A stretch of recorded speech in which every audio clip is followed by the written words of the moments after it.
दोस्तों आपका स्वागत है हमारे YouTube channel Mantosh Gupta maths पर। देखिए दोस्तों, आज जो है हम लोग सेकंड टॉपिक स्टार्ट करने जा रहे हैं, वैदिक सभ्यता। आज एक फर्स्ट टॉपिक इसका दोस्तों हम लोग कंप्लीट कर चुके हैं, सिंधु घाटी की सभ्यता या हड़प्पा सभ्यता। आज हम लोग दोस्तों वैदिक सभ्यता पढ़ेंगे। ठीक है दोस्तों, तो आप लोग कमेंट बॉक्स में ज़रूर बताइएगा दोस्तों। देखिए, वैदिक सभ्यता हम लोग पढ़ने जा रहे हैं। देखिए दोस्तों, देखिए, पूर्व वैदिक या ऋग वैदिक संस्कृति का काल किसे माना जाता है? दोस्तों, पूर्व वैदिक या ऋग वैदिक संस्कृति का काल किसे माना जाता है? तो भैया 1500 ईसा पूर्व से लेके 1000 ईसा पूर्व तक को ही पूर्व वैदिक या ऋग वैदिक संस्कृति काल माना जाता है। ठीक है दोस्तों, अब देखिए आगे बढ़ते हैं भैया। उत्तर वैदिक संस्कृति का काल किसे माना जाता है? तो उत्तर वैदिक संस्कृति का काल भैया 1000 ईसा पूर्व से लेके 600 ईसा पूर्व तक जो है ये आपका उत्तर वैदिक संस्कृति का काल माना जाता है। आगे बढ़ते हैं दोस्तों। आर्य शब्द का शाब्दिक अर्थ है, माने आर्य शब्द का जो शाब्दिक अर्थ है दोस्तों, श्रेष्ठ या कुलीन। यानी आर्य शब्द का शाब्दिक अर्थ है श्रेष्ठ या कुलीन। देखिए दोस्तों, किस फसल का ज्ञान वैदिक काल के लोगों को नहीं था? दोस्तों, तंबाकू। ये है तंबाकू का ज्ञान वैदिक काल के लोगों को नहीं था दोस्तों। अब हम लोग आगे बढ़ते हैं। देखिए दोस्तों, उत्तर वैदिक काल के वेद विरोधी और ब्राह्मण विरोधी धार्मिक अध्यापकों को किस नाम से जाना जाता था? वो है दोस्तों श्रमण। श्रमण के नाम से जाना जाता है, जो उत्तर वैदिक काल के जो वेद विरोधी थे और जो ब्राह्मण विरोधी थे दोस्तों, इनके धार्मिक अध्यापकों को जो है श्रमण के नाम से जाना जाता था। अब दोस्तों देखिए, वैदिक गणित का महत्वपूर्ण अंग है, यानी वैदिक गणित का जो महत्वपूर्ण अंग है दोस्तों वो है शूल सूत्र। ठीक है दोस्तों, अब किस वेद में प्राचीन वैदिक युग की संस्कृति के बारे में सूचना दी गई? वो भैया ऋग्वेद। यानी कि ऋग्वेद में दोस्तों प्राचीन वैदिक की संस्कृति के बारे में सूचना दी गई है। ठीक है, अब देखिए दोस्तों, वेदों की संख्या कितनी है? भैया वेदों की संख्या 4 है। देखिए, ऋग्वेद, यजुर्वेद, सामवेद और अथर्ववेद। बाकी आगे बढ़ते हैं भैया। देखिए, वेदों की संख्या 4 हो गया दोस्तों, बता भी दिए आपको, जो ऋग्वेद, यजुर्वेद, सामवेद, अथर्ववेद। अब देखिए दोस्तों, भारत के राजची में प्रयुक्त होने वाले शब्द सत्यमेव जयते किस उपनिषद के लिए लिए गए? यानी भारत के राजची में प्रयुक्त होने वाले शब्द सत्यमेव जयते किस उपनिषद के लिए गए हैं, मतलब किस उपनिषद से लिए गए? ये भैया मुंडक उपनिषद से लिए गए हैं, यानी सत्यमेव जयते जो ये मुंडक उपनिषद से लिया गया है। अब आर्यों का मुख्य व्यवसाय क्या था? दोस्तों, आर्यवैदिक नहीं, सॉरी दोस्तों, ऋग्वैदिक आर्यों का मुख्य व्यवसाय क्या था? भैया ऋग्वैदिक आर्यों का मुख्य व्यवसाय पशुपालन था। भारतीय संगीत का आदि ग्रंथ कहा जाता है भैया सामवेद को। सामवेद को जो है वो भारतीय संस्कृति का आदि ग्रंथ कहा जाता है। अब आगे बढ़ते हैं। देखो दोस्तों, देखिए, प्रमुख दर्शन और उसके प्रवर्तक। देखिए दोस्तों, प्रमुख दर्शन और उनके प्रवर्तक। अब दोस्तों पढ़ते हैं, जैसे देखिए सांख्य दर्शन। सांख्य दर्शन के प्रवर्तक कौन है दोस्तों? ये है कपिल। सांख्य दर्शन के प्रवर्तक हैं कपिल। अब न्याय दर्शन के प्रवर्तक हैं गौतम। यानी कि दोस्तों सांख्य दर्शन के प्रवर्तक हैं कपिल, न्याय दर्शन के प्रवर्तक हैं गौतम, और चारवाक दर्शन के हैं भैया चारवाक, इसके प्रवर्तक चारवाक हैं।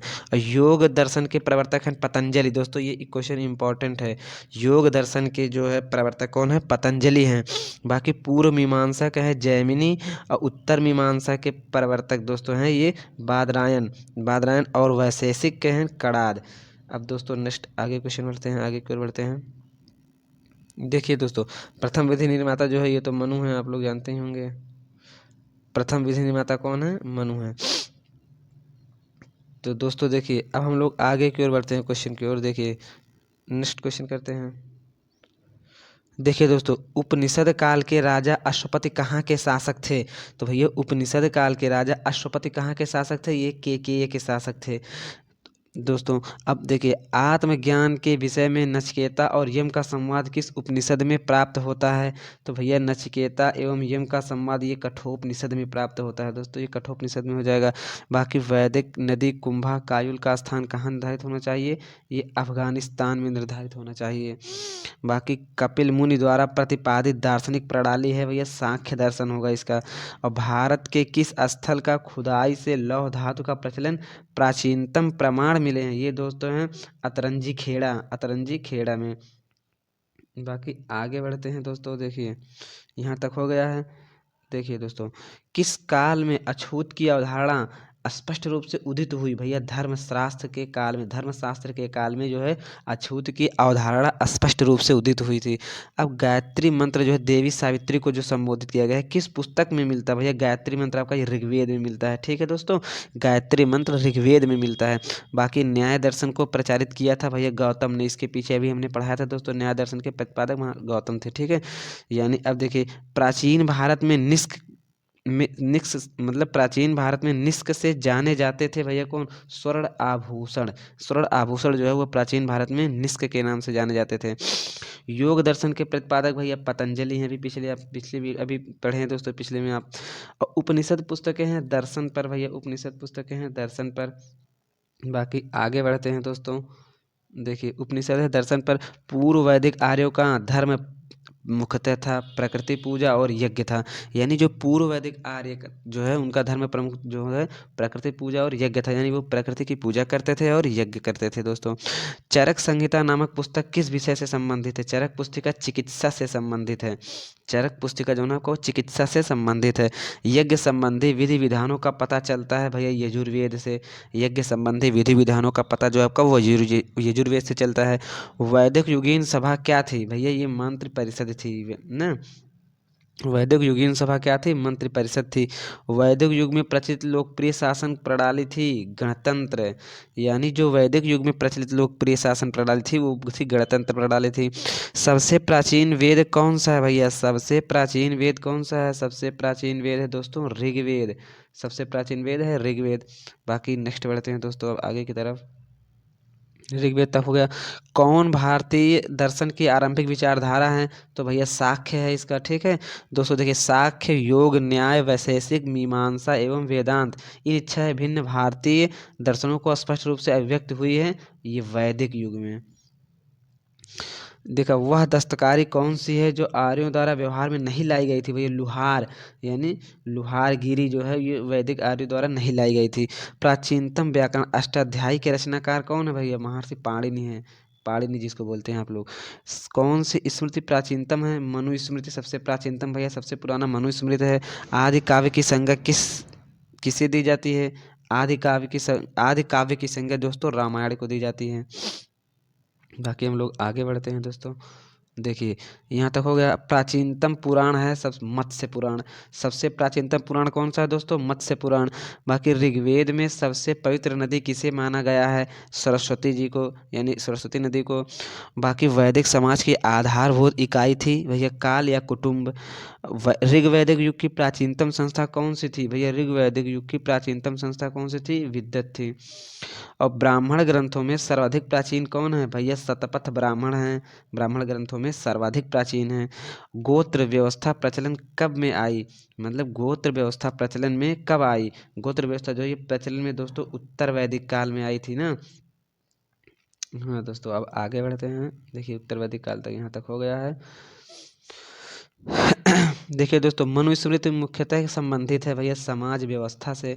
यानी जो मनुस्मृति है ये हम मुख्यतः समाज व्यवस्था से संबंधित है। गायत्री मंत्र की रचना किसने की थी भैया? विश्वामित्र ने की थी। गायत्री मंत्र की रचना विश्वामित्र ने की थी। अब देखा अवेस्ता एवं ऋग्वेद में समानता है। अवेस्ता किस क्षेत्र से संबंधित है? तो भैया ईरान से संबंधित है। किसका संकलन ऋग्वेद पर आधारित है? सामवेद का संकलन ऋग्वेद पर आधारित है। कृष्ण भक्ति का प्रथम और प्रधान ग्रंथ है श्रीमद् भागवत गीता। श्रीमद् भागवत गीता जो है ये भैया कृष्ण भक्ति का प्रथम और प्रधान ग्रंथ है। दोस्तों अब हम लोग और आगे बढ़ते हैं नेक्स्ट क्वेश्चन की तरफ।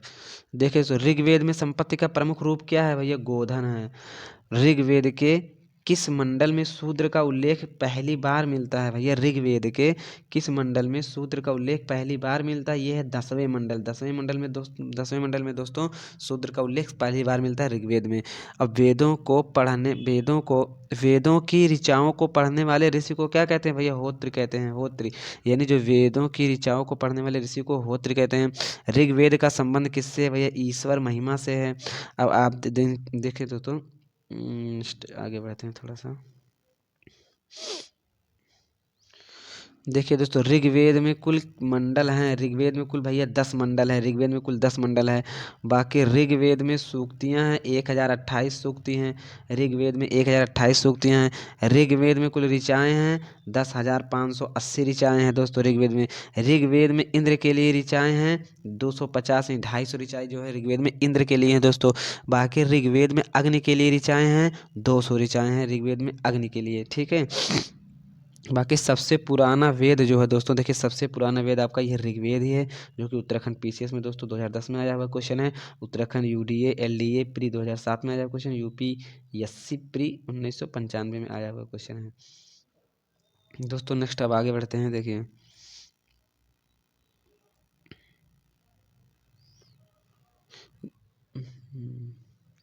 देखिए दोस्तों, ज्ञान यह है, वेदों की संख्या 4 है। देखिए ऋग्वेद, सामवेद, यजुर्वेद तथा अथर्ववेद। इसमें सबसे प्राचीन वेद आपका ये ऋग्वेद है, ठीक है दोस्तों। अब देखा त्रयी, त्रयी नाम है भैया, 3 वेदों का नाम त्रयी है, जिसे 3 वेदों को हम लोग त्रयी कहते हैं। जैसे ऋग्वेद, यजुर्वेद तथा सामवेद को वेद त्रयी या त्रयी कहा जाता है। जो 3 वेद मतलब त्रयी जो नाम है दोस्तों ना, ये 3 वेदों का नाम ही त्रयी है। और उस 3 वेदों में जो शामिल है वो है ऋग्वेद, यजुर्वेद तथा सामवेद। इन्हीं को वेद त्रयी या त्रयी कहा जाता है दोस्तों। अब आगे बढ़ते हैं नेक्स्ट क्वेश्चन की तरफ। देखिए दोस्तों, किस वैदिक ग्रंथ में वर्ण शब्द का सर्वप्रथम नामोल्लेख मिलता है? तो भैया ये ऋग्वेद में मिलता है। और भारत का सबसे प्राचीन धर्म ग्रंथ कौन सा? वेद। भारत का सबसे प्राचीनतम धर्म ग्रंथ दोस्तों वेद है। अब देखिए, जो अथर्व का अर्थ क्या है दोस्तों? अथर्व का अर्थ है जो पवित्र जादू। अथर्व का अर्थ है पवित्र जादू। और पूर्व मीमांसा दर्शन के प्रतिपादक कौन है? जामिनी है। पूर्व मीमांसा दर्शन के प्रतिपादक जामिनी है। सबसे प्राचीन पुराण कौन सा है भैया? मत्स्य पुराण सबसे प्राचीन पुराण, जो कि बहुत ही इंपॉर्टेंट है दोस्तों, 2 बार बता चुका हूँ इसको हम। ब्राह्मण ग्रंथों में सबसे प्राचीन ग्रंथ कौन सा है? शतपथ ब्राह्मण। इसको भी एक बार अभी बता चुका हूँ कि ब्राह्मण ग्रंथों में सबसे प्राचीन ग्रंथ जो है वो शतपथ ब्राह्मण है। वर्ण व्यवस्था से संबंधित पुरुष सूक्त मूलतः पाया जाता है, ये ऋग्वेद में पाया जाता है दोस्तों। यानी वर्ण व्यवस्था से संबंधित पुरुष सूक्त मूलतः जो है ऋग्वेद में पाया जाता है। नेक्स्ट दोस्तों आगे बढ़ते हैं। देखिए दोस्तों, गोपथ ब्राह्मण संबंधित है भैया अथर्ववेद से। गोपथ ब्राह्मण अथर्ववेद से संबंधित है। बाकी उपनिषद का मुख्य विषय वस्तु है दर्शन। उपनिषद का मुख्य विषय वस्तु क्या है? दर्शन है। नचिकेता आख्यान का उल्लेख मिलता है दोस्तों कठोपनिषद में। कठोपनिषद में यानी नचिकेता आख्यान का जो उल्लेख मिलता है वो आपको कठोपनिषद में मिलता है। पुराणों की संख्या कितनी है? पुराणों की संख्या 18 है दोस्तों। टोटल 18 पुराण हैं। अब देखिए दोस्तों, वैदिक धर्म का मुख्य लक्षण किसकी उपासना से था भैया? प्रकृति की उपासना से। यानी कि जो वैदिक धर्म का मुख्य लक्षण था दोस्तों, ये किसकी उपासना से था? ये प्रकृति की उपासना से था। किस देवता के लिए ऋग्वेद में पुरंदर शब्द का प्रयोग किया गया भैया? इंद्र देवता के लिए। इंद्र देवता के लिए ऋग्वेद में पुरंदर शब्द का प्रयोग किया गया है।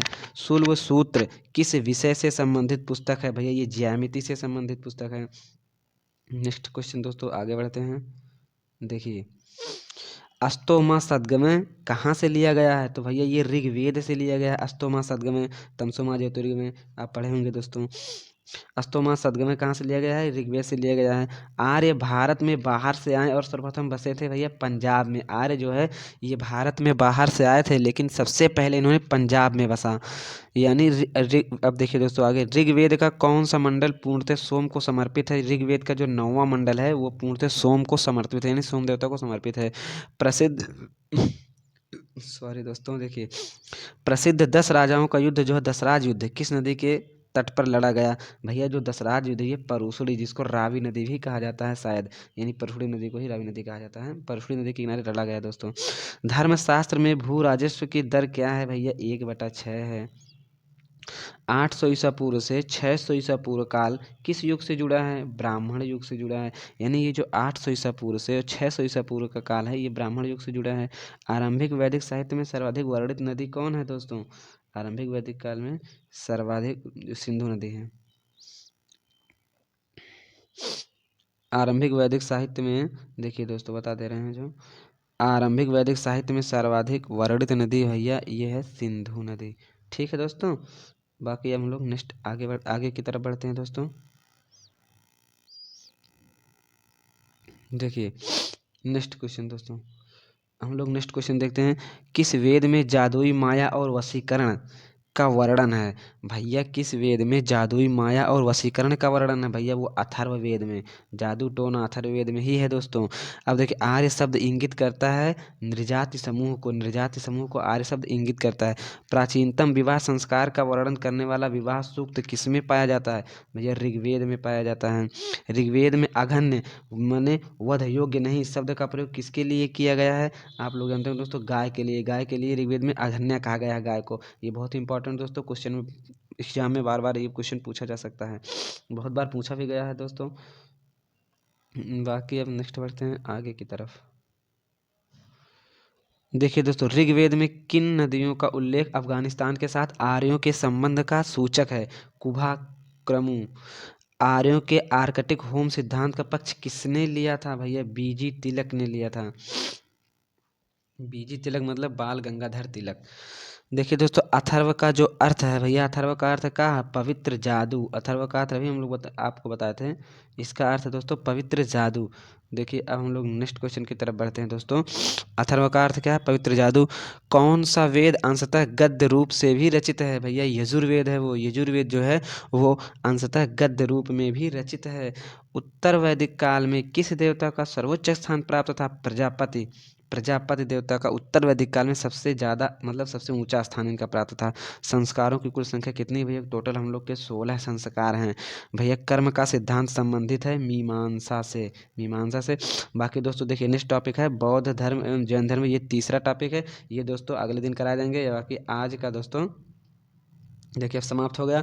बाकी दोस्तों हम लोगों ने सब लोग क्वेश्चन पूरा टोटल कर लिए, यानी आज हम लोग दोस्तों वैदिक सभ्यता जो है कंप्लीट कर लिए हैं, वैदिक सभ्यता पढ़ लिए हैं। तो दोस्तों आपको ये वीडियो कैसा लगा? अगर वीडियो पसंद आई हो तो भाई वीडियो को लाइक कीजिएगा, और अगर आप इस चैनल पर नए हैं तो दोस्तों चैनल को सब्सक्राइब जरूर कीजिएगा। आज की टॉपिक में हम लोग दोस्तों देखिए वैदिक सभ्यता पूरा कंप्लीट कर चुके हैं। बाकी नेक्स्ट डे दोस्तों आपको बौद्ध धर्म एवं जैन धर्म, कल दोस्तों कल आपको बौद्ध धर्म एवं जैन धर्म के बारे में पूरा कराया जाएगा, ठीक है?